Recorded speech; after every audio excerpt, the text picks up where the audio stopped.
Buenos Aires en 1952. Es doctora en Ciencias Antropológicas de la UBA, especialista en epidemiología y posgraduada en microprogramación in vitro de tejidos vegetales. Bien, el título de esta conferencia es Devorando el planeta. Es obviamente, porque yo soy antropóloga, un enfoque antropológico, es un enfoque disciplinar y me siento asombrada y gratamente sorprendida porque me inviten a un congreso pedagógico, porque yo de pedagogía no sé nada. Pero sí me interesa el tema, porque hoy más que nunca la educación alimentaria como objeto de reflexión es particularmente importante, justamente por la crisis alimentaria que estamos viviendo, tanto a nivel local como a nivel global.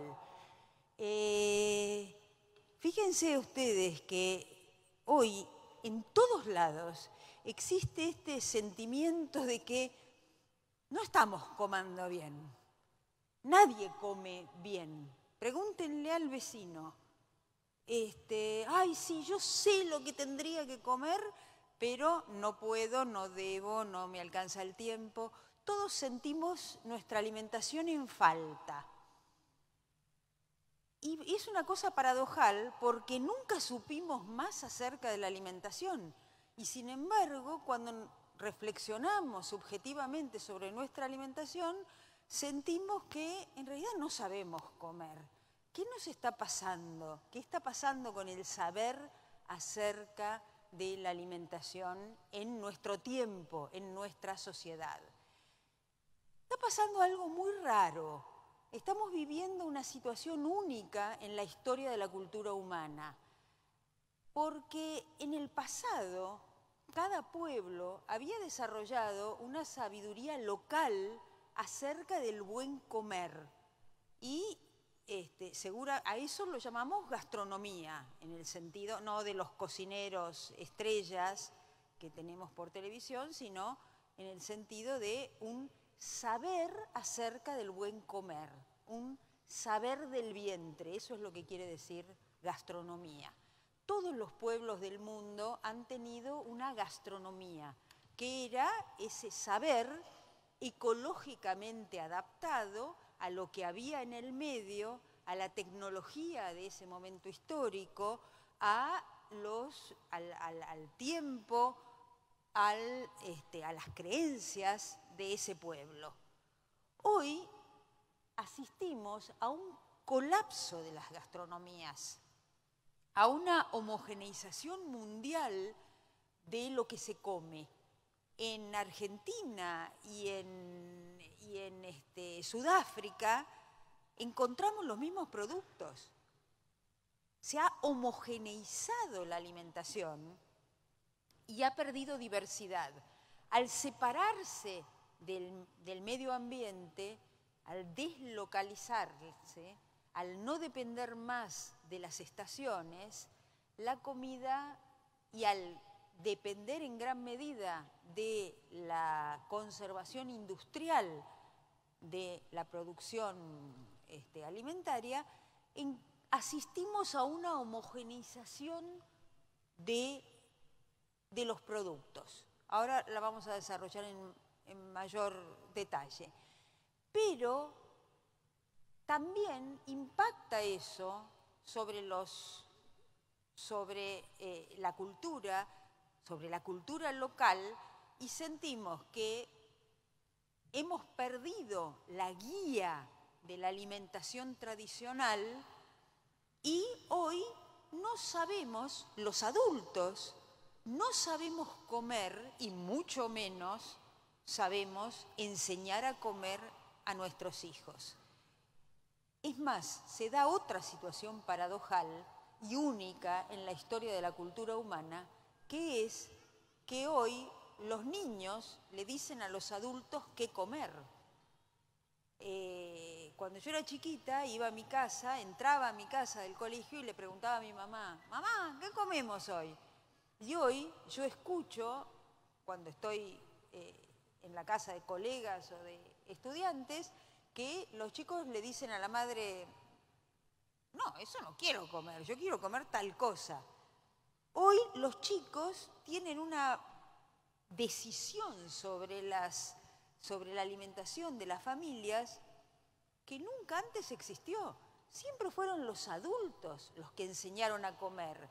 Y hoy los chicos creen que saben qué comer porque escuchan la publicidad interesada de la industria alimentaria y la imponen a adultos aniñados que no se atreven a decirles que no. Esto es algo muy raro en la historia de la cultura. Siempre fuimos los adultos los que enseñamos a comer, porque a comer se aprende, así como se aprende a hablar. Yo sé que desde lo del año 1930, con los estudios de la pediatra Clara Davis, apareció esta loca idea de que los seres humanos teníamos un saber innato acerca de la alimentación. Los estudios de Clara Davis fueron repetidamente negados por problemas metodológicos, tanto como por problemas teóricos. Lo cierto es que, como omnívoros que somos, dependemos para nuestra alimentación de la enseñanza de los adultos.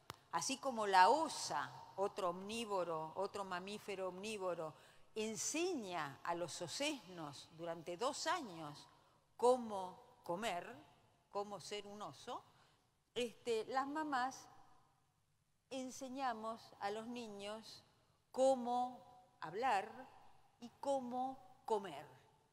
No hay un saber innato en el Homo sapiens acerca de su alimentación.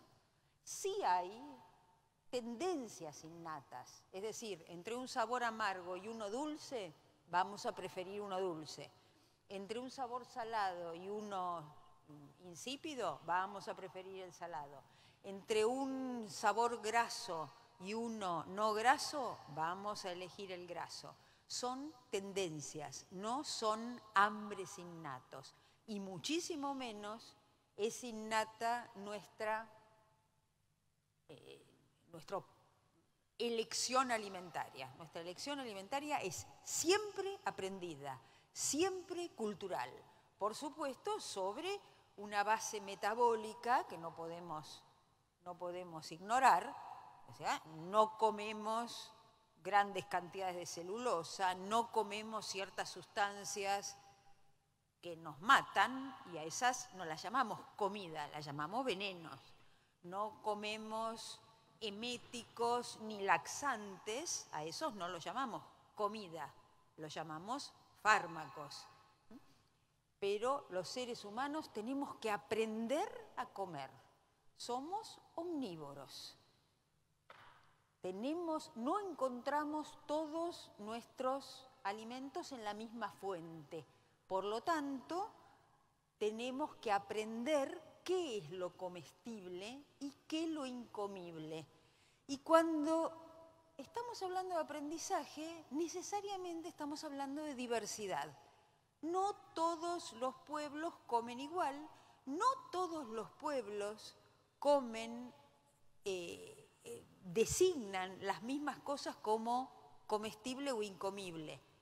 Es muy conocido cómo mientras nosotros nos derretimos al lado de una parrilla y se nos hace agua a la boca viendo las mollejitas y los chinchulincitos en la parrilla de un asado, otra gente que viene de países árabes, incluso de algunos países europeos, considera esa mollejita y ese chinchulincito una asquerosidad, un incomible, una víscera solo apta para darle a los animales.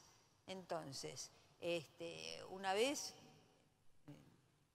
En un asado estábamos los argentinos y los franceses diciendo ¡ay, las mollejitas! Y del otro lado estaban ingleses y árabes diciendo ¡qué asquerosidad!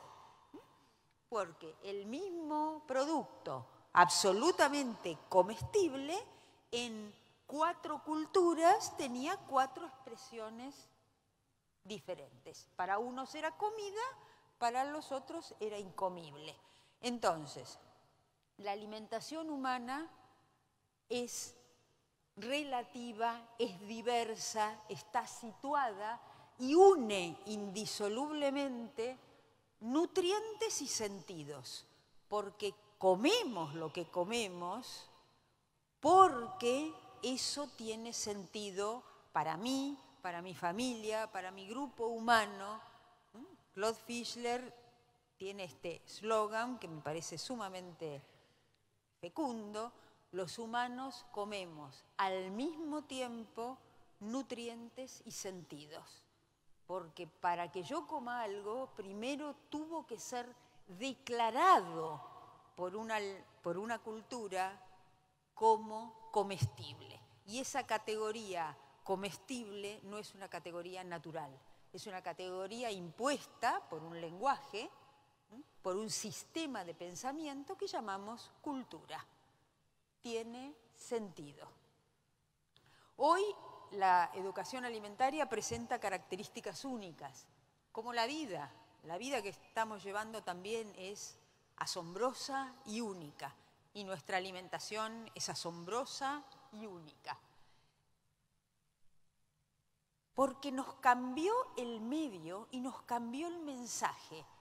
El medio a través del cual se transmitía la educación alimentaria en los últimos cientos de miles de años fue una mujer madre cocinera.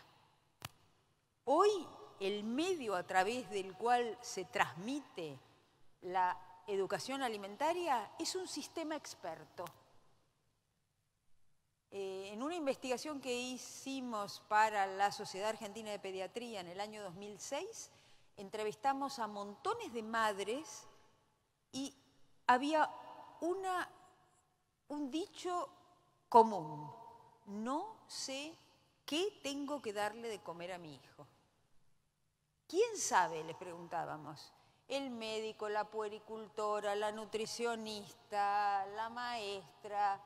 ¿La abuela sabe? No.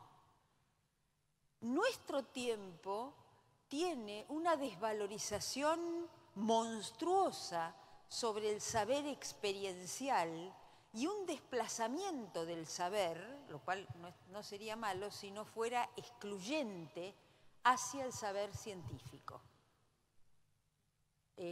Al contrario, como antropóloga y a la vez como abuela, creo que tenemos mucho trabajo todavía en recuperar esos saberes experienciales. No solo el pediatra puede enseñar a comer, una abuela puede enseñar a comer. Otros saberes. Entonces, en la educación alimentaria cambió el medio de la mujer a sistemas expertos y también cambió el mensaje. El mensaje de la comida, con la comida misma, en las épocas anteriores, era la supervivencia. Se comía para vivir. Hoy se come para muchas cosas, pero menos para sobrevivir.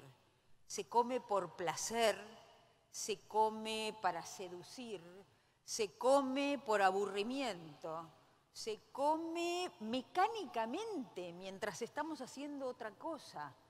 Se come como un juego. Los chicos comen jugando. Y todas estas externalidades que antes eran secundarias en la alimentación han pasado a ser primarias. Uno podría decir, bueno, lo que pasa es que ya pasamos por la etapa de la supervivencia y, superada la supervivencia, empezamos a refuncionalizar la comida. Es muy probable que sea así. Es muy probable que, porque es así, tenemos una pandemia de obesidad, porque ya no comemos lo que necesitamos, sino que comemos lo que nos dicen que nos va a dar placer. Y esto también es una situación única en el mundo, que de repente una cultura, y esto nos está pasando por lo menos a las culturas de la órbita occidental, empieza a comer para tapar su angustia existencial. Empieza a comer para soportar al otro. Empieza a comer por motivos sociales, no por motivos de supervivencia. O sea que es sumamente interesante lo que está pasando hoy con la alimentación y es sumamente interesante los problemas que ustedes van a tener para transmitir lo que pasa con la alimentación de una manera consciente, razonada y pensando en que esta situación no está para nada bien, de manera tal que tenemos que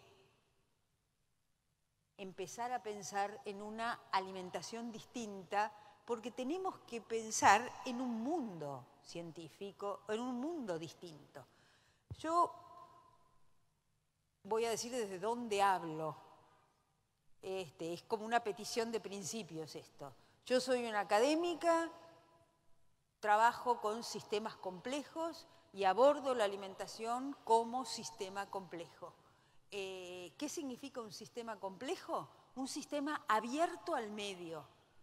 El paradigma de los sistemas complejos son los sistemas biológicos, los seres vivos, que no estamos separados de nuestro medio.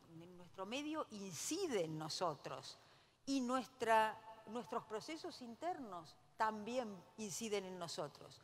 Un sistema complejo es un sistema abierto al medio, con capacidad de autoorganizarse, con componentes que podrían ser, digamos, en un cuerpo los órganos, que no se comprenden sino en relación al todo y que a la vez no son solo importantes en sí, sino en sus relaciones. Los sistemas complejos, y aquí viene algo que no los va a tranquilizar, viven en desequilibrio permanente.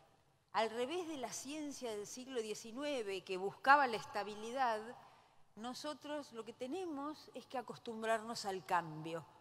Parece que el cambio es lo más permanente que tenemos. Los sistemas abiertos, por su interacción con el medio, están en desequilibrio permanente. ¿Y cómo vamos a abordar este sistema complejo que es la alimentación humana? Es obvio que no lo vamos a poder abordar desde una sola de las disciplinas cuya ruptura epistemológica se dio en el siglo XIX y que son especializaciones. Para el abordaje de un sistema complejo, esos son reduccionismos. Entonces, este sistema complejo, si lo abordamos desde la nutrición, va a ser fantástico, porque vamos a aprender un montón de cosas del metabolismo, de la ingesta, fantástico. Pero vamos a reducir su complejidad a esa partecita. Vamos a hacer nutricionismo. Si lo abordamos desde la economía, claro que es importante los precios de los productos y los ingresos de los comensales para saber qué come y por qué come así. Pero eso no agota el sistema complejo de la alimentación. Vamos a hacer economicismo. Si lo abordamos exclusivamente desde las creencias, los hábitos, la historia, vamos a hacer culturalismo. Para poder abordar el sistema complejo que es la alimentación humana actual, vamos a necesitar todas esas disciplinas, pero al mismo tiempo puestas en acto. Vamos a necesitar ser un poco anfibios, nutricionistas, pedagogos, médicos, economistas, antropólogos. Vamos a necesitar ser un poco anfibio porque lo que necesitamos fundamentalmente para comprender el sistema complejo que es la alimentación humana es abrir la cabeza, cambiar nuestra episteme, cambiar nuestra manera de pensar, salir del cuadradito de los límites profesionales, de los límites epistemológicos que nos pusieron las ciencias del siglo XIX. Cambiar nuestra manera de pensar a un pensar más crítico. Esto no se puede hacer si no criticamos la realidad de lo actual. Necesitamos abrir nuestra cabeza con un pensamiento crítico, con un enfoque relacional y tratando de comprender la historicidad de los procesos que hoy día solamente nos muestran el resultado, pero probablemente las causas, la génesis, esté cientos de años más atrás. Bien, alimentación desde la complejidad. Quiere decir que el gusto, que eso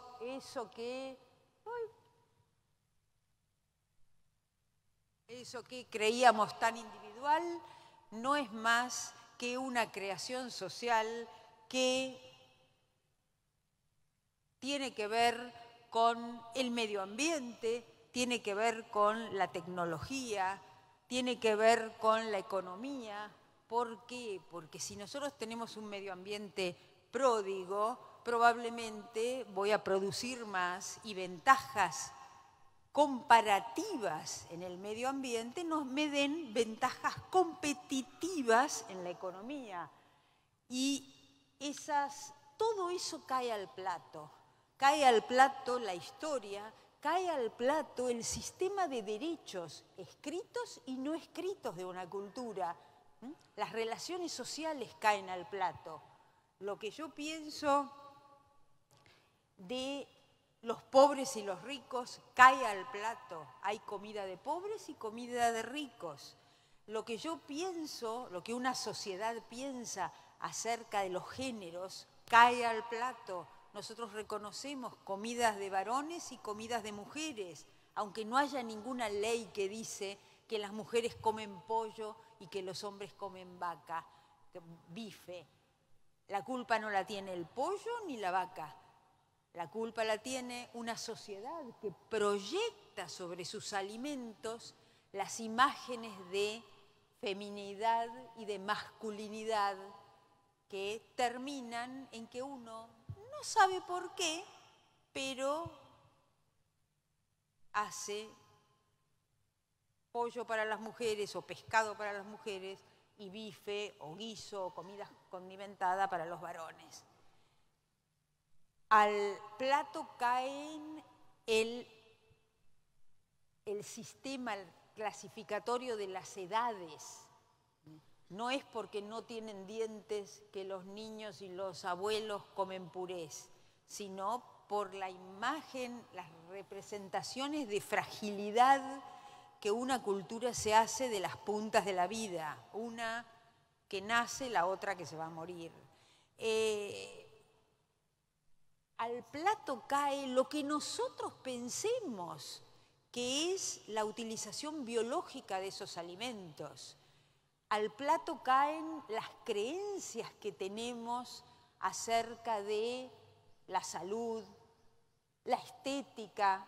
A nadie se le ocurriría alimentar a una modelo que mide 1,84 m y pesa 49 kilos con fideos a la crema. Porque esa imagen acerca de la estética también, bueno, esa chica la vamos a alimentar con, no sé, gelatina, con lechuga.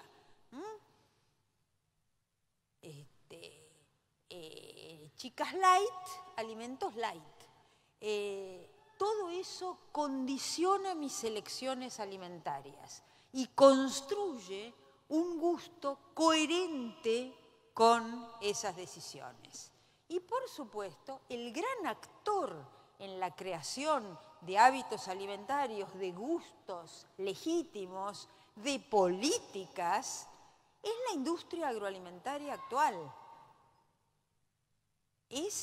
La industria mueve millones.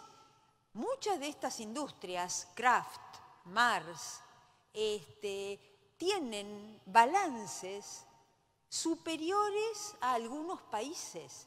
Entonces, son actores que nosotros no podemos dejar de contemplar. En el mundo actual, 250 grandes holdings internacionales. Cuando hablo de holdings, digo que son industrias agroalimentarias, bancos, sistemas de distribución, supermercadistas, gigantescos, de cadenas de nivel mundial. Los directorios de 250 empresas en todo el planeta deciden el destino de la dieta mundial. Cuando Unilever, campeón planetario de los cuerpos grasos, se decide o empieza a investigar sobre el ácido linoleico, qué sé yo digo, perfecto, en 4 o 5 años eliminamos las grasas trans. Habíamos estado luchando 20 años para sacar las grasas trans. Cuando todos los países del mundo, todos los médicos del mundo sabíamos que las grasas trans eran malas. No podíamos mover un ápice la industria alimentaria para eliminar las grasas trans. Cuando Unilever empezó a vender ácido altoleico, al diablo las grasas trans. Así que este actor no puede ser obviado. Siempre que hablamos de alimentación en el mundo actual, tenemos que tener un ojo para ver dónde está la ganancia de la industria. Digo, porque yo soy una persona del ámbito de la salud y probablemente ustedes también, de la salud o la educación. Difícilmente acá en un congreso como este haya gente de la industria. Pues bien, si no tenemos contemplados a los que no están acá, vamos a perder, porque hoy el mundo se maneja con la lógica de la ganancia, no se maneja con la lógica de la salud. Bueno, mi trabajo ha sido analizar cómo la alimentación produce sociedades, produce sociabilidad. Y esa sociabilidad se manifiesta en sistemas económico-políticos, que nos permiten tener una comida y una cocina, comida y cocina que forman la corporalidad de los sujetos. Yo voy a tener el cuerpo que mi comida me permita tener. Hoy día, la obesidad y la pobreza es una creación absolutamente nueva. Nosotros siempre tuvimos pobres de escasez y ricos de abundancia.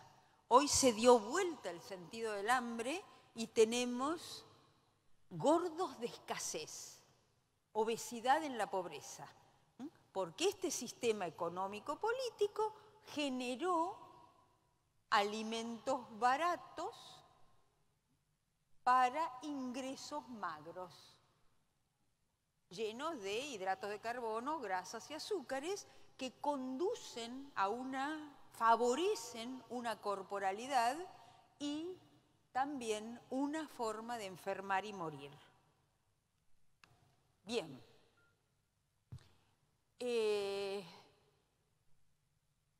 ya saben, después de todo lo que hablé, ya saben que hay una crisis alimentaria. Hay una crisis de envergadura. En Argentina y en el mundo la alimentación está en crisis y esto es paradojal, porque hay más alimentos que los que necesitamos todos los habitantes del planeta para comer bien. Y año a año, después de 1985, cuando se alcanzó la disponibilidad plena, siguió aumentando la cantidad de alimentos. Entonces, uno dice, ¿cómo es posible que tengamos 900 millones de desnutridos? Bueno, y 1.500 millones de obesos. Es verdaderamente una crisis paradojal. Tenemos una crisis de abundancia. Es cierto, en el área de la disponibilidad, el problema no es la escasez, es la sustentabilidad. Si seguimos produciendo como hasta ahora, nuestros nietos no van a tener planeta para comer. El segundo problema, y lo que hace estructural esta crisis, se da en el área de la distribución. Hay muchos alimentos, también hay muchos desnutridos y muchos obesos. ¿Qué pasa con la distribución? Bueno, la distribución de nuestros alimentos se está dando casi exclusivamente a través del circuito de mercado. Y el circuito de mercado no es equitativo. Come el que tiene para comprar, no el que tiene necesidad. Entonces, en tanto nuestros alimentos son mercancías y no bienes sociales, la distribución está sesgada. Sesgada como la distribución de cualquier mercancía.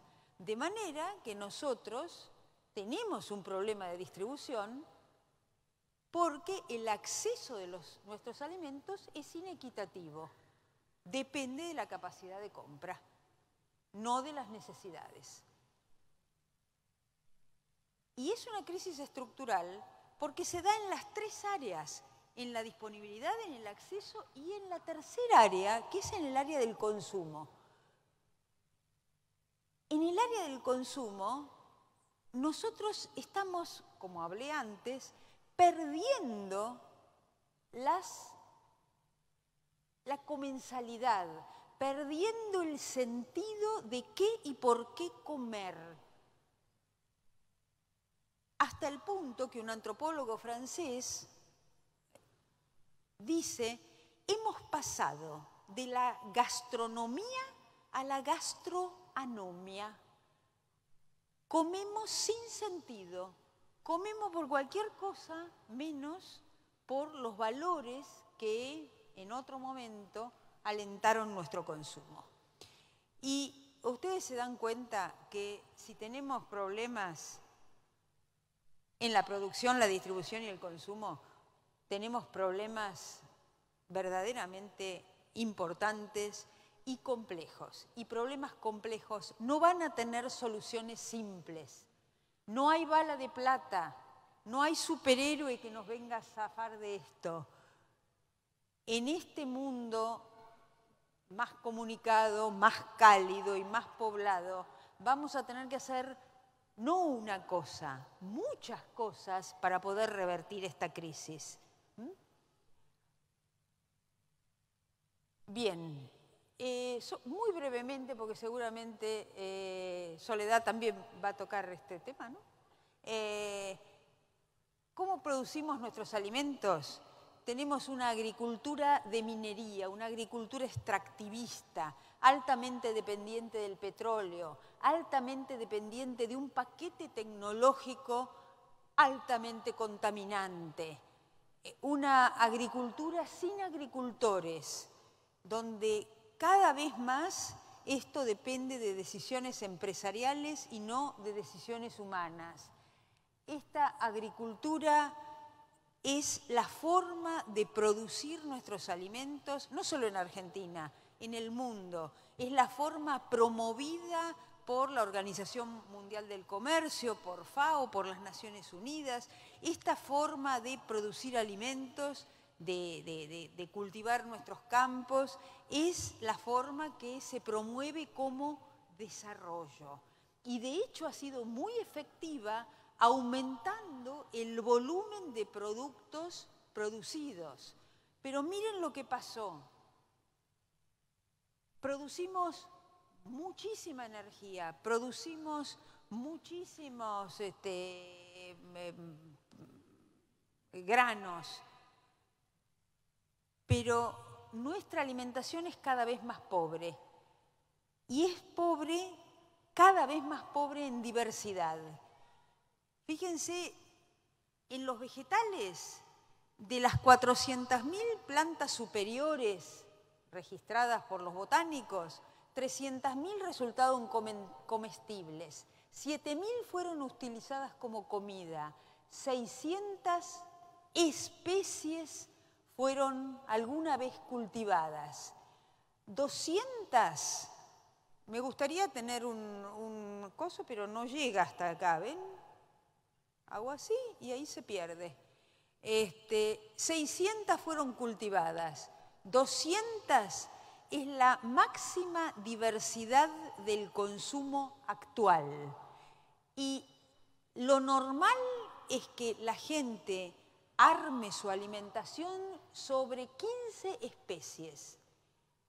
Ni que hablar que 3 cereales, el trigo, el arroz y el maíz, aportan el 75% de la energía que comemos los humanos y más de la mitad de las proteínas vegetales.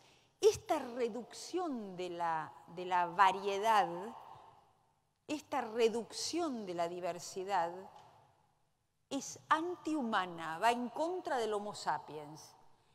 Y en los animales pasa lo mismo.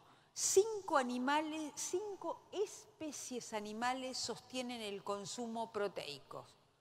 5 especies. Estamos acabando con la diversidad planetaria. Y no solo nuestro problema son la reducción de las especies, sino la reducción intraespecífica. De las 307 variedades de maíz dulce que se cultivaban en 1903, 80 años después se cultivaban solo 12. Y hoy, con los transgénicos, 5. Hay una reducción de la diversidad y de la variedad. Por eso las Naciones Unidas, por eso el INTA, empiezan a hacer bancos de semillas. Pero esta agricultura no funciona sin venenos, sin agrotóxicos. Así ha crecido la utilización de agrotóxicos en Argentina. Y esto tiene consecuencias. Fíjense, este es un trabajo australiano sobre la genotoxicidad de los pesticidas. Cuando encontramos poblaciones expuestas a los pesticidas, así aumentan las aberraciones cromosómicas respecto de los casos controles o la población general. Los pesticidas provocan aberraciones cromosómicas. El tema es que en los humanos muchas veces no lo vemos porque se provocan, el cuerpo se defiende haciendo abortos espontáneos cuando el embrión todavía está en sus primeras fases. Con la ganadería no estamos mejor. La ganadería farmacológica actual produce animales hacinados con alimentación continua, con una limitación de su actividad que, bueno, provoca acumulación de grasa, engorde rápido, pero eso no es sano ni para el animal ni para el comensal. Y además, al estar hacinados, necesitan la farmacología, fundamentalmente los antibióticos, para que no se enfermen. Cualquier médico les puede decir a ustedes que los antibióticos no deben usarse en forma preventiva. Sin embargo, a nuestras vacas, a nuestros pollos, a nuestros pescados, se le dan en forma preventiva. la ganadería actual es una ganadería farmacológica que está produciendo una evolución artificial de las bacterias antibióticos resistentes y, por supuesto, alta contaminación del medio, como lo pueden asegurar la gente que tiene la desgracia de vivir cerca de un feedlot. Y lo mismo nos pasa con la pesca. La pesca depredatoria actual ha producido el colapso de los caladeros y, miren, si ustedes quieren leer una novela de terror, no busquen Agatha Christie, no busquen novelistas famosos, lean el informe de pesca 2008 de la FAO, que termina diciendo, si seguimos pescando como hoy día, para el 2050 se habrá extinguido el 90% de la vida en el mar. Bueno, si eso no es una novela de terror, no sé qué final puede ser más terrorífico. La industria aprendió, no dejó de pescar, pero empezó a fomentar la acuicultura.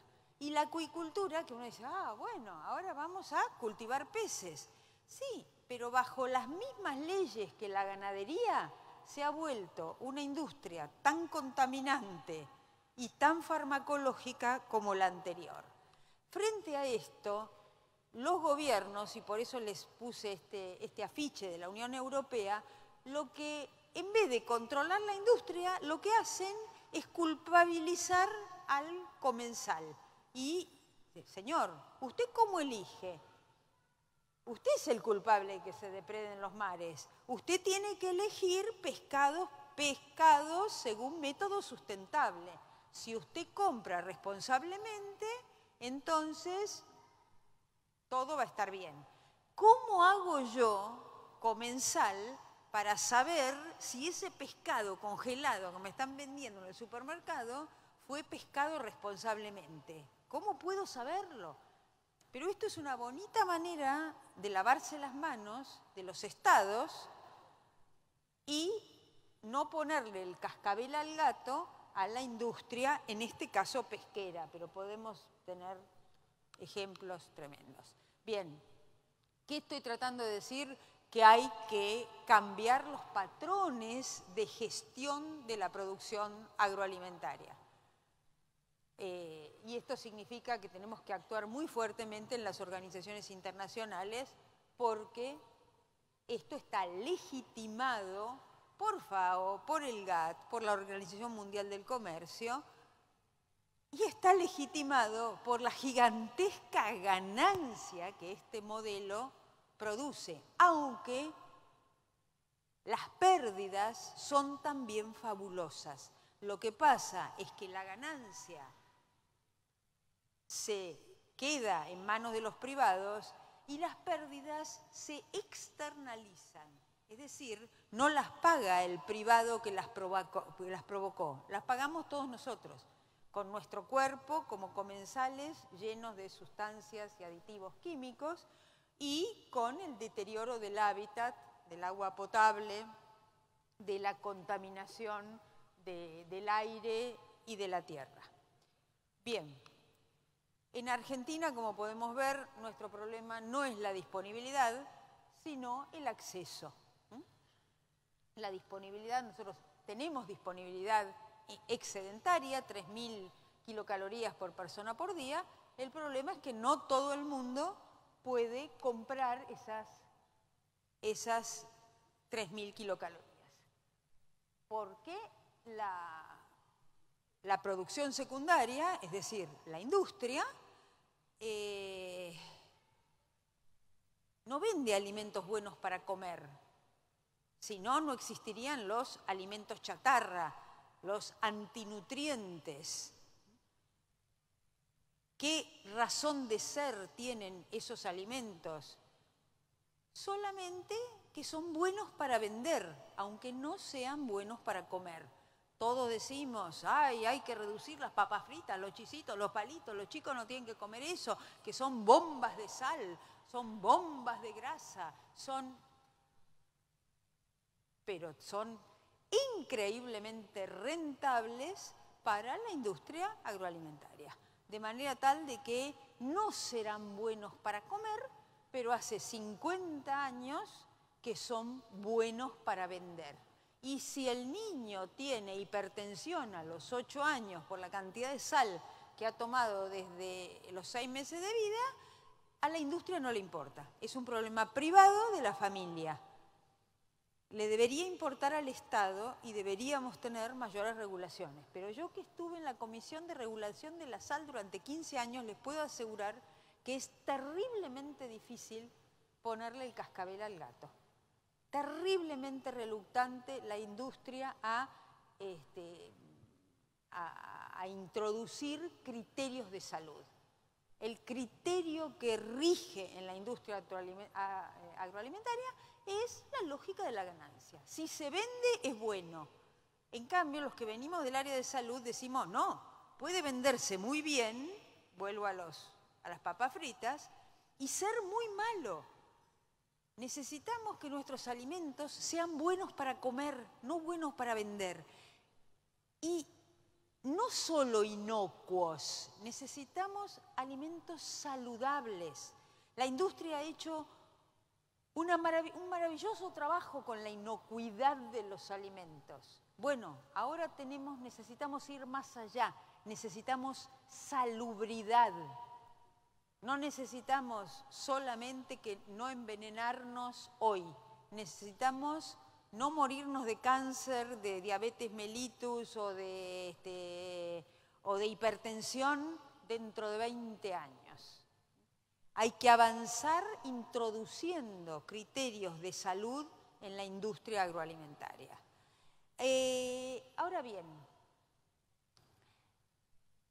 los alimentos se han vuelto tan transformados por la industria que prácticamente no sabemos qué comemos. Ustedes fíjense que cuando los alimentos eran frescos, yo como comensal lo podía juzgar. Cuando los alimentos son industrializados, y más o menos, todavía en una lata de duraznos en almíbar hay duraznos que puedo ver, pero si hay bacterias no las puedo ver. Necesito un sistema experto, llámese bromatología, llámese Ministerio de Salud, ANMAT, Malbrán, un sistema experto que me diga, sí, se lo puede comer, es inocuo. En general, los alimentos industrializados de primera generación, es decir, los que vinieron hasta el año 1950 más o menos, todavía eran reconocibles, aunque ya necesitábamos sistemas expertos que nos garantizaran que se podían comer. Pero todavía adentro de la lata de arvejas había arvejas. Y sí, si yo las comparo con las arvejas que conocía de la huerta de mi abuelita, las arvejas de la huerta de mi abuelita eran redonditas, duras, verdes clarito, casi fosforescente, perfumadas. Y ahora abro una lata y tengo, las arvejas no son verdes, adentro de la lata son grises, no son duras, son pastosas, están flotando en un agua gris. Y bueno, digo, yo no me como esto, pero viene el sistema experto, bromatología, la campañola, las marcas son sistemas expertos y me dicen, bueno señora, no será rico, no será verde, no será duro, no será perfumado, pero es inocuo. Está conservado y usted se lo puede comer y efectivamente he comido muchas latas de arveja en mi vida y sigo viva. Los alimentos industrializados de primera generación necesitan el control de sistemas expertos, pero todavía el comensal algo puede decir. Pero ahora tenemos alimentos industrializados de segunda generación, alimentos creados, alimentos que nos dieron vuelta el sentido cultural de lo que es un alimento. Porque un alimento, desde el punto de vista de la cultura, siempre era una creación colectiva. No sabemos quién es la señora, probablemente mexicana, que hace 8.000 años inventó la nixtamalización del maíz. Por supuesto, ella no sabía qué era la nixtamalización del maíz, pero se le ocurrió que si ponía ceniza o alguna sustancia alcalina como cáscara de limón en el maíz al hervir, ese maíz era más nutritivo. Y por ensayo y error veía que sus hijos, alimentados con maíz hervido con cenizas, estaban más gorditos, mejor nutridos, más activos, y los de su vecina, que hacía el maíz sin ceniza, estaban más flacuchos, eran más susceptibles a enfermedades, cuando se enfermaban tardaban más en recuperarse. Bueno, la señora hizo un descubrimiento maravilloso. Se lo contó a las vecinas, se lo contó a las hijas, se dispersó por México, por toda el área andina, por todas las áreas donde se cultiva maíz, se nixtamaliza el maíz. No había ninguna teoría de la nutrición. Lo que había era mujeres atentas, trabajando por ensayo y error y transmitiendo su saber culinario de mujer a mujer, de boca a oreja. Esta creación colectiva de la nixtamalización del maíz, ya sabemos, no sabemos quién lo inventó, no sabemos si hace 8.000 o 7.000 o 5.000 años, pero los alimentos eran creaciones colectivas. Hoy no, hoy los nuevos alimentos surgen en laboratorios industriales, incluso tienen nombres de los propios creadores. El yogur Yakult lo hizo el señor Yakult, que le puso al Lactobacillus LK6 Yakult, ¿no? Son creaciones individuales que después se masifican. Ustedes piensen en el error. Piensen en el error. De muchos a uno y de uno a muchos. ¿Cómo se multiplica? ¿Cómo se puede multiplicar el error?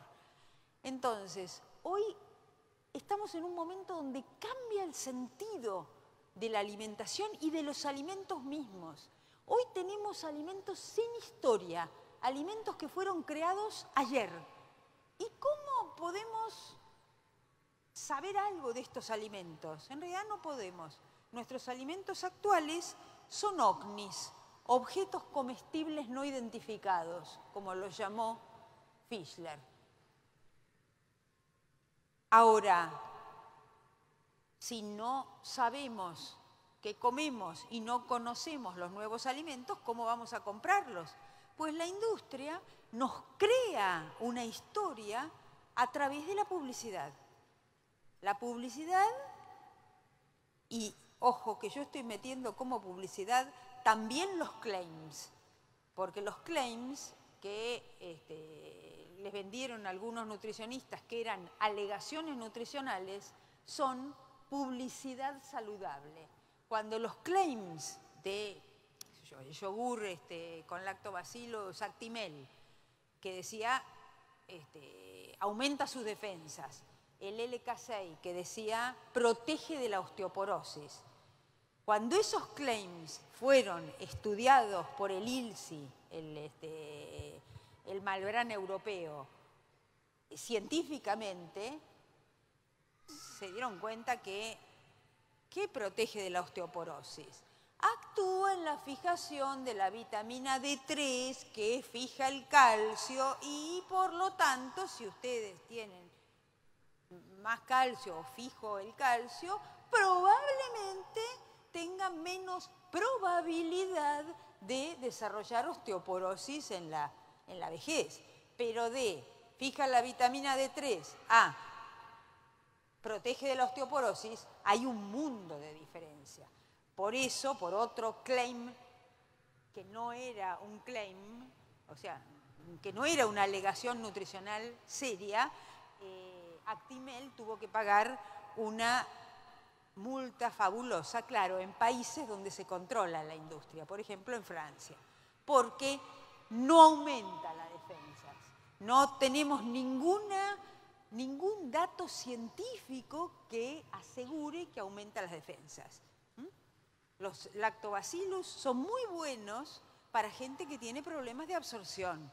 Entonces, si ustedes tienen un niño desnutrido, como muy bien lo ha probado el Cerela de Tucumán, alimentarlo con una leche con lactobacillus reduce el tiempo de internación porque aumenta la posibilidad de ese niño de absorber los alimentos lácteos que se le provean.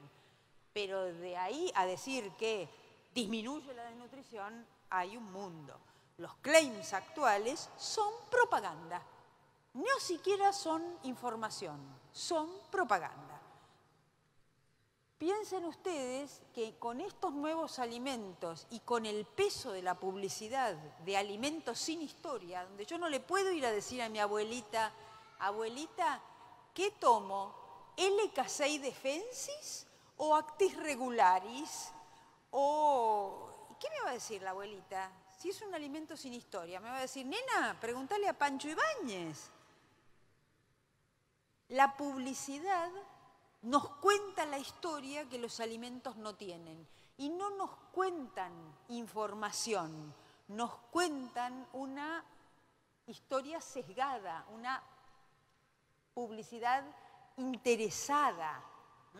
Y lo malo es que hoy la mayor cantidad de alimentos que se producen son alimentos ultraprocesados, alimentos creados, alimentos que desde el punto de vista alimentario tienen muy poco valor, muy poca densidad nutricional, hasta el punto que son verdaderamente buenos para vender y malos para comer. Sin lugar a dudas, para la industria son muy convenientes, para los comensales no tanto. Entonces, ¿por qué cada vez más comemos alimentos ultraprocesados y menos alimentos frescos? Porque comemos como vivimos.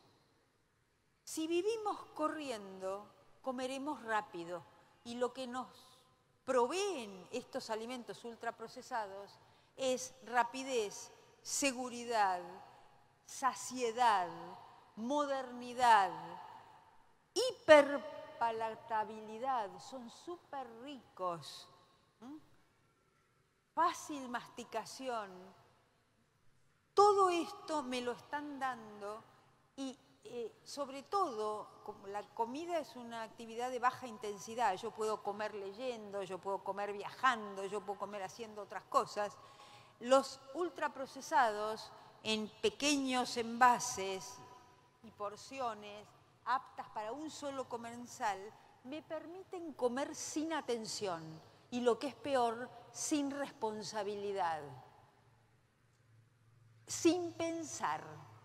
Y además estos tienen un mercadeo agresivo. Yo veo las propagandas de gaseosas 30 veces por día. Yo veo la propaganda de las barritas de cereal 40 veces por día.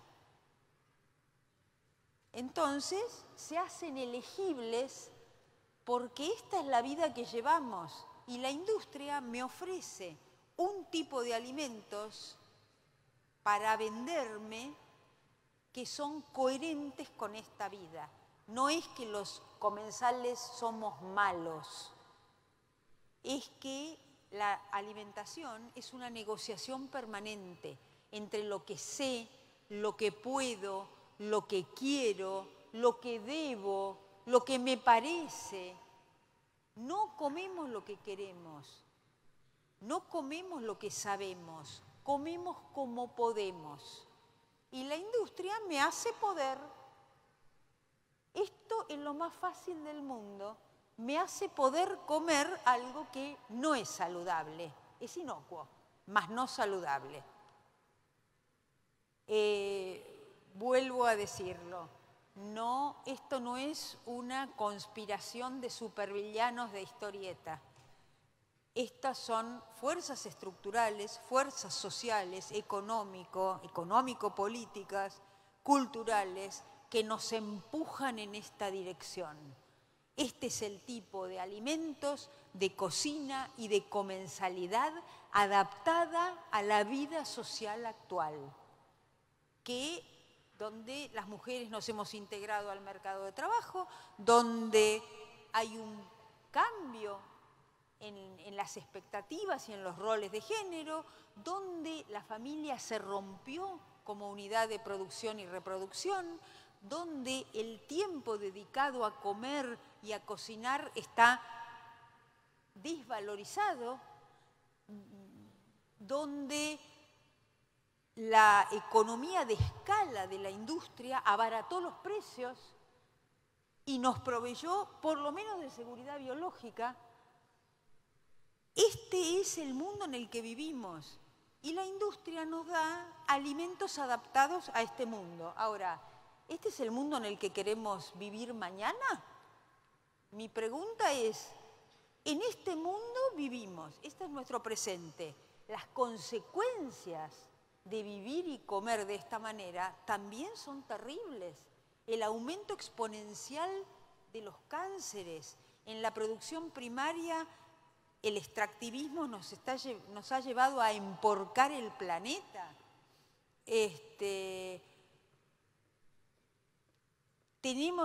Yo pertenezco a la Sociedad Argentina de Pediatría. La Sociedad Argentina de Pediatría está registrando enfermedades que antes eran calificadas como enfermedades de la vejez. La diabetes mellitus era una enfermedad de la vejez y hoy la tenemos en niños, es una enfermedad pediátrica. Les cuento una anécdota. Yo antes de hacer antropología hice medicina. No soy médica, no me recibí. Huí a destiempo, porque prácticamente me faltaban muy pocas materias, pero huí, afortunadamente. Jamás me arrepentí. Yo había tenido, creo que a uno de los mejores epidemiólogos de la República Argentina como profesor de epidemiología. Alguna marca debe haber dejado en mí porque yo siempre trabajé en epidemiología, como antropóloga. A ver, ¿qué hice? Ah, ya está. Neri me enseñó a mí que todos a los 80 años íbamos a ser hipertensos. A los 80 años todos íbamos a ser hipertensos. El doctor Neri me enseñó a mí que a los 80 años el 90% de nosotros íbamos a tener diabetes mellitus.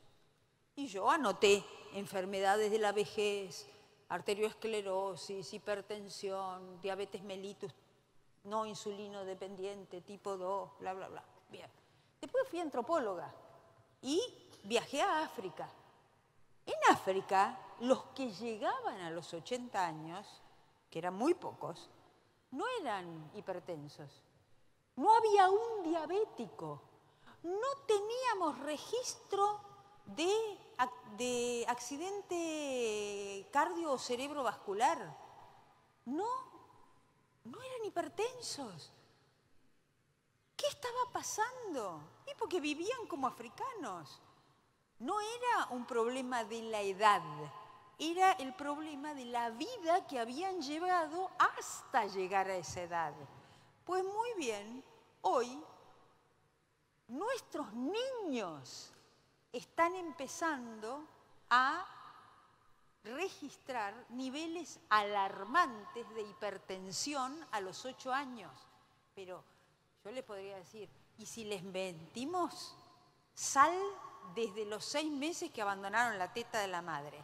Ustedes no saben la lucha que hubo que hacer con Nestlé para que los alimentos infantiles fueran bajos en sal, en sodio.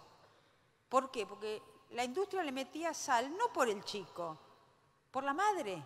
Cuando la madre probaba la pastita, decía, ay no, es insípida. Y se compraba la marca que tenía más sal, porque ella le quería dar algo rico a su bebé, rico de acuerdo a sus parámetros. Pero ese es el rol del Estado. El Estado tiene que regular. El Estado no puede mirar para otro lado y dejar que tengamos niños hipertensos a los 8 años. Esto es consecuencia de la manera como comemos.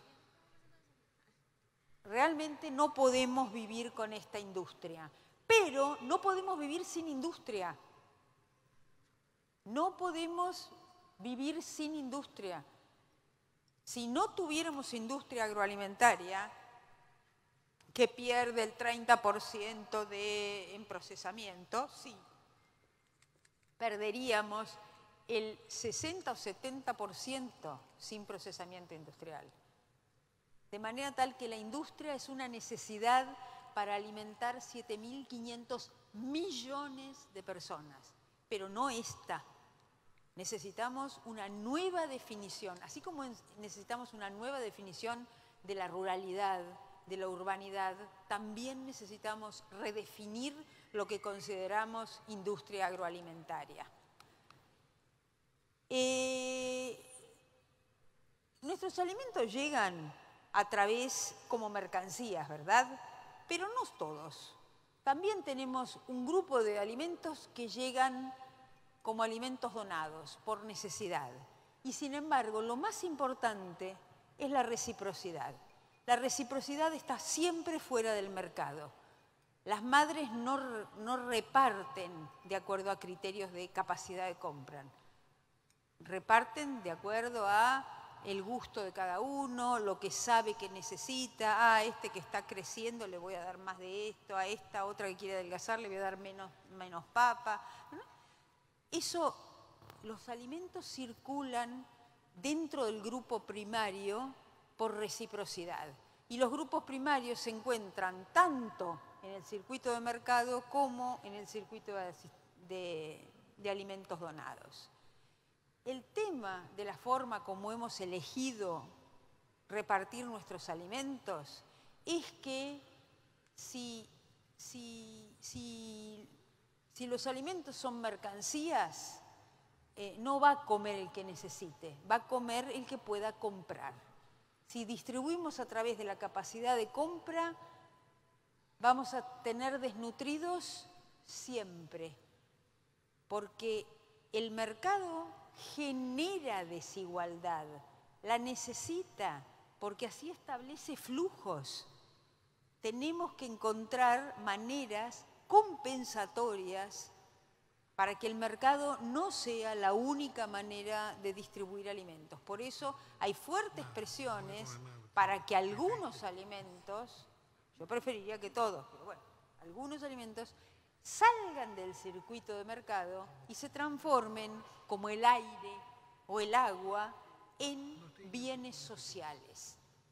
Nosotros tendemos a pensar que nuestro mundo es el único mundo y los economistas fogonean esa idea diciendo no, esto es lo único que se puede hacer. Los antropólogos hemos conocido culturas organizadas en base a otros valores distintos del valor ganancia del mercado. El conocimiento, la guerra, la religión. No digo que sean buenos ni malos, digo que son otros valores. Es posible vivir con otros valores distintos del mercado. Y tal vez lo necesitemos dentro de muy poco, porque a nivel mundial los mercados mundiales, a partir del año 2008, empezaron con una alta volatilidad. Es decir, los precios de los alimentos suben y bajan de una manera, casi les diría, cruel. Hay explicaciones estructurales y locales acerca de la volatilidad del precio de los alimentos. La finitud del planeta, quedan muy pocas tierras que se puedan cultivar, el crecimiento de la población, el cambio climático, los agrocombustibles, el cambio en los patrones de consumo, pero por sobre todas las cosas, la especulación financiera, están subiendo y bajando los alimentos, poniendo tanto a los países productores como a los países compradores en situaciones terribles. El país vendedor, Argentina, que es un vendedor neto, no sabe cuánto va a cobrar el año que viene, no puede planificar su economía porque no sabe si la soja va a estar a 500 o a 300. Y el país comprador, peor todavía, ¿a cuántos voy a poder alimentar el año que viene si la soja pasa de 500 a 600? ¡Ay, qué suerte! Bajó a 300. Ni los compradores ni los vendedores manejamos el mercado. La gran especulación financiera mundial de estos 200 grandes está manejando el mercado mundial de alimentos hasta el punto que hay propuestas de nuevamente sacar a algunos alimentos, por lo menos, de estos circuitos de la Organización Mundial del Comercio. Yo tengo que terminar porque a las 4 tengo que terminar. Yo les había traído acá bases de la publicidad, cómo las industrias construyen subjetividad a la vez que construyen con la publicidad corporalidad. Voy a marcar lo que me parece más importante. En la publicidad de los alimentos, en busca de explotar mejor ciertas características, la industria avanza hacia nichos de mercado cada vez más recónditos. Entonces tenemos alimentos para bebés, alimentos para niños, alimentos para adolescentes, alimentos para mujeres, para enamorados, para deportistas, para estreñidos, para pobres, y todas sus combinaciones.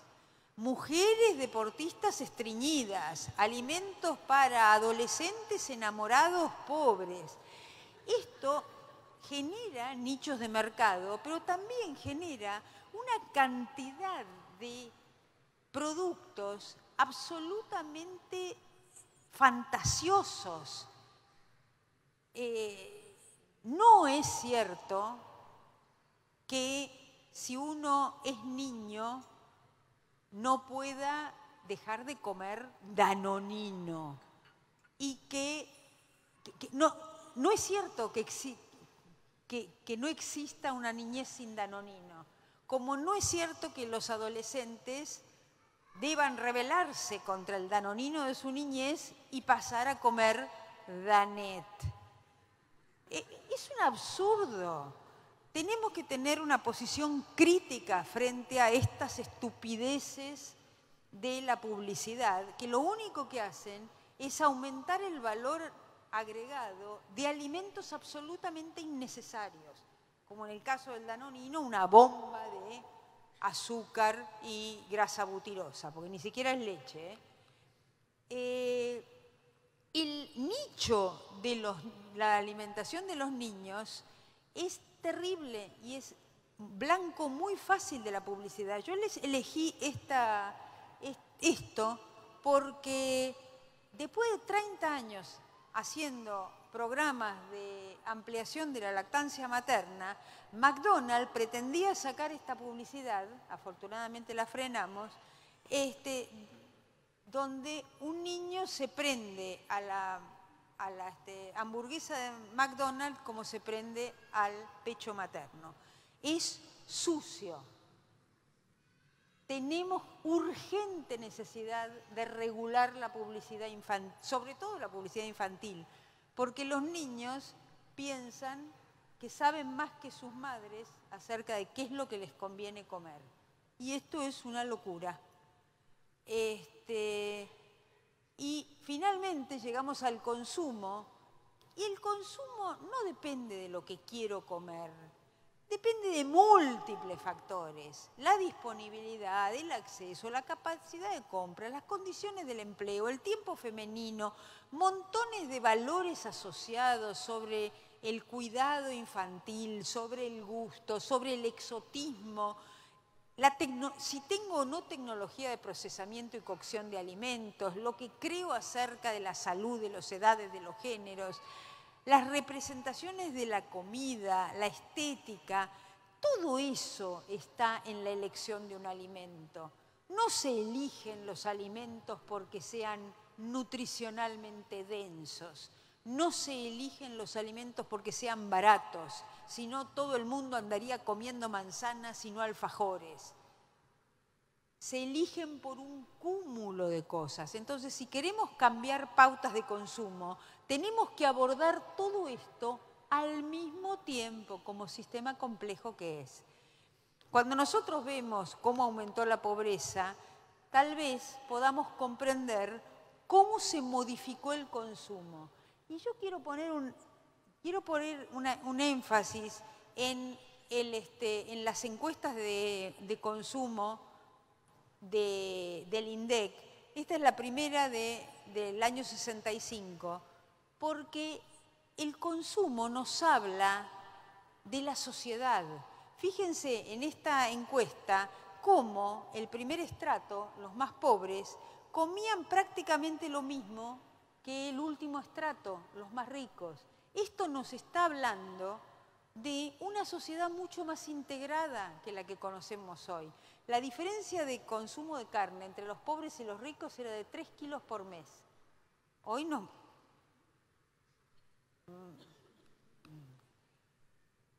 En el 96, miren lo que pasa con la encuesta de consumo de INDEC. Se rompe el patrón alimentario unificado que había tenido la República Argentina durante los años 60 y aparece la comida de pobres, el primer quintil, y la comida de ricos. Acá está el hiato. La sociedad se parte, la sociedad se polariza. Y fíjense, se dan cuenta que lo que estoy marcando es cómo la manera de consumir me habla de la manera de vivir de una sociedad. Y fíjense lo que pasa en la siguiente encuesta. Los pobres y los sectores medios empiezan a comer igual. Lo que estamos hablando, yo demarco con esta flecha donde está el hiato, es con los sectores de mayores ingresos. Es decir, ¿qué me está diciendo? Que toda la sociedad empezó a precarizarse y los pobres exportaron, digamos, su estrategia de consumo que la adoptó la clase media.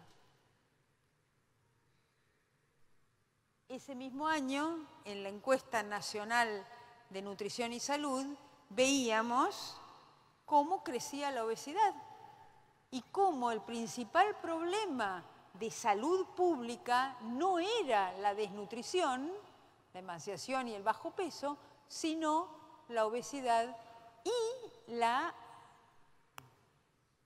talla baja, en realidad antes lo llamábamos desnutrición crónica, los niños que por una mala alimentación, poco densa en nutrientes, no desarrollan su potencial genético de altura.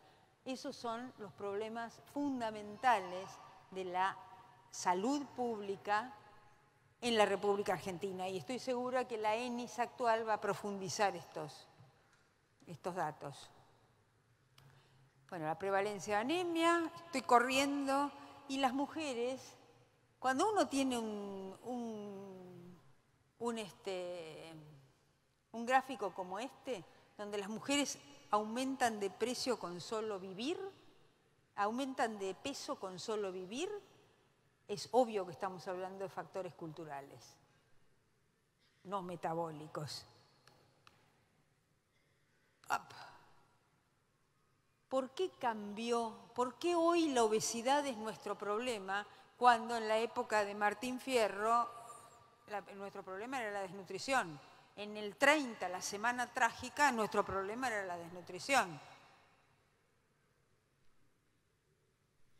tal vez porque el mercado, el Estado y las familias confluyen entregando energía barata sin densidad nutricional, que quiero decir pan, papa, fideos, azúcares, grasas, energía barata sin densidad nutricional, sobre una población de Homo sapiens que tiene, como todos los Homo sapiens, un genotipo ahorrador, los thirsty genes, y que está sedentarizada en ciudades donde no caminamos, tomamos colectivos, donde el trabajo es cada vez menos mano de obra intensivo, baja la tasa de actividad, sube la sedentarización, más energía barata en un genotipo diseñado para ahorrar energía.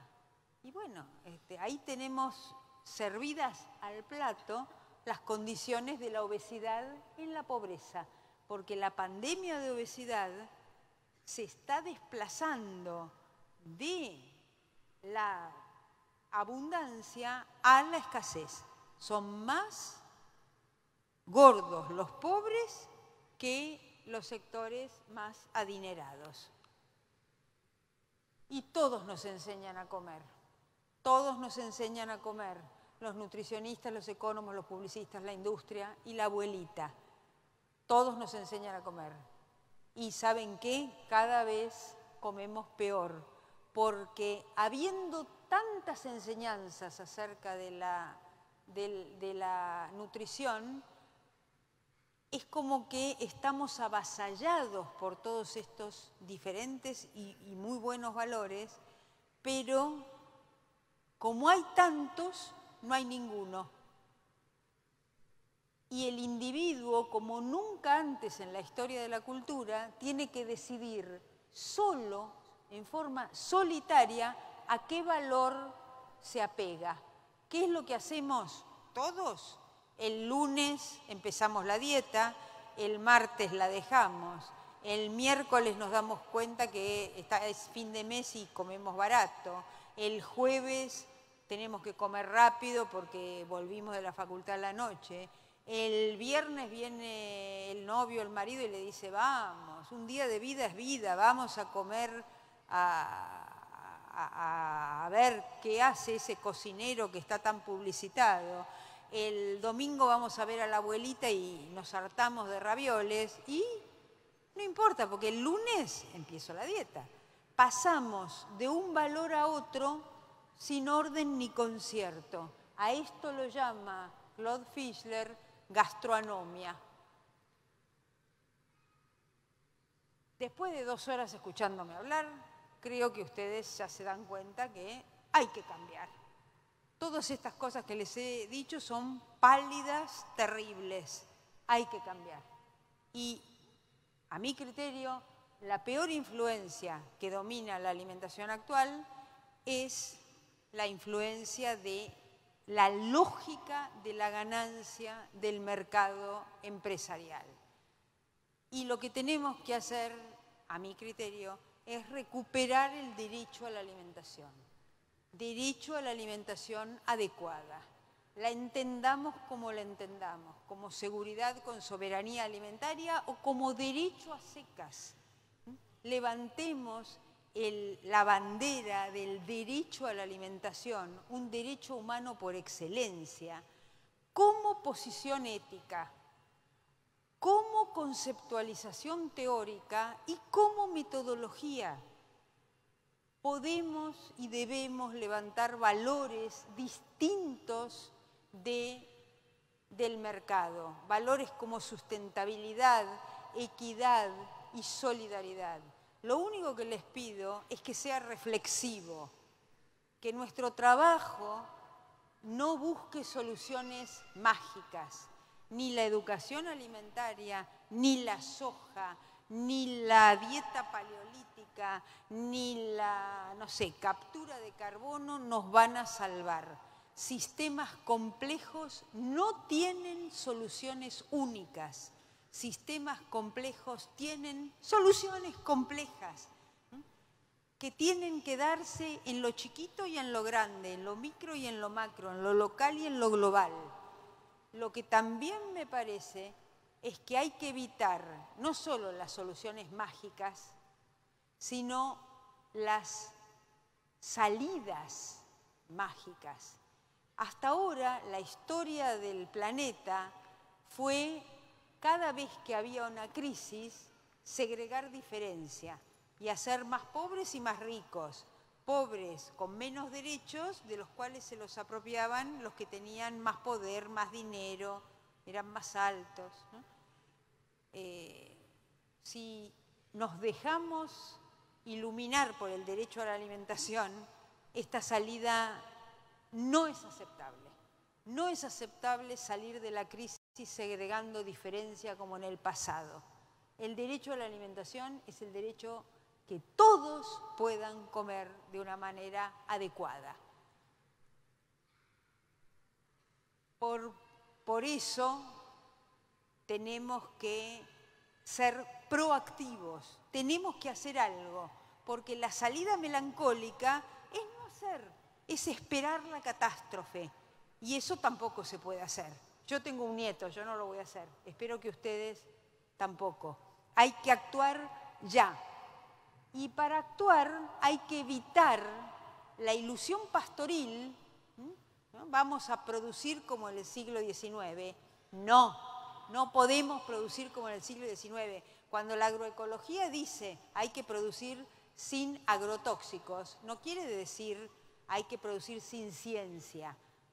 Hay que producir sin agrotóxicos, pero con todos los desarrollos científicos del siglo XXI. Porque si producimos como en el siglo XIX, hay como la familia Ingalls saltando por la pradera, no alimentamos 7.500 millones de personas. Y también hay que evitar, miren todo lo que hay que evitar, la ilusión tecnológica. Bueno, no hagamos nada, que ya van a inventar algo que limpie el ecosistema y mis arterias. Lo que tenemos que hacer es muy pesado, evitando los reduccionismos y actuando en múltiples niveles. Y tenemos que empezar ya. Y los 3 semáforos son pensamiento crítico, enfoque relacional e historicidad. Pueden ser brújulas que nos lleven a una modificación fundamental de la manera de producir, de consumir, de distribuir, es decir, de vivir la alimentación actual. Creo que antes de que la lógica de la ganancia del mercado termine de convertir este planeta en un shopping para pocos, tenemos que cambiar y cambiar en defensa propia, produciendo nuestra comida con sustentabilidad, distribuyendo nuestra comida con equidad y consumiendo nuestra comida en comensalidad. Y muchos de ustedes me van a decir, pero eso es imposible. Sí, esto es imposible hasta que se hace.